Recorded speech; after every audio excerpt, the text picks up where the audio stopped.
Okay, so somebody asked me about, I don't seem to hinge my wrists a lot in my swing, and people asked about arm rotation in the golf swing, and if the e-belt trainer encourages you not to hinge your wrists or rotate your arms or do a full swing. So I never really thought about it because it doesn't seem to do any of those things to me that consciously, but then I thought I'll look at my e-belt swing and then I'll look at my regular swing and see what's happening.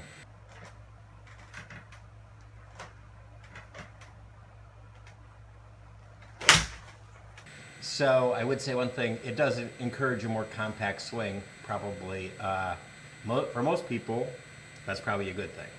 Most people, too much arm, not enough body rotation. So there's nothing about swinging the trainer that doesn't encourage you to fully rotate your body, but it doesn't encourage a really high hands position. So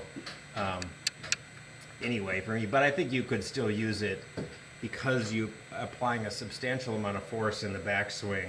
If you replicate that force, your hands will go much higher when you swing your club. But then it also does encourage, so there are players that have a fair amount of hand rotation open to close, right?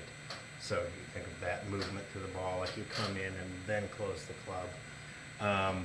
And the trainer does encourage you to keep your hands more this way, especially through the strike. But personally, that I do not find, there's no, for me, loss of distance releasing this way compared to this. I actually hit it better releasing sort of this motion with my right hand through the ball. But then I'll look at my swing and I'll show you the two things. So what the trainer does encourage you to do is to shift back and forward while the club is, or the trainer is setting, and then subsequently if you translate that to your club, so you move back and forward by the time the club reaches its termination, and then so there's a move forward and then you swing the club. And so you'll see it in my swing. It looks, when you look at the top of my swing, it looks like my wrists are hinged about, less than 90 degrees, but as I start to come down, I get back a little past 90.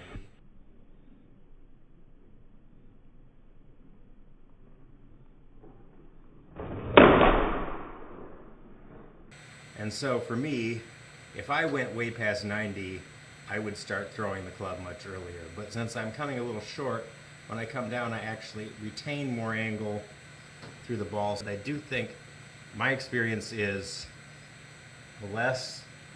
rotating a little less for most people, especially I'm older, maybe not fast enough to hold that angle really through. So having a little less angle and having some of the angle increase coming down actually gives me more speed through the ball.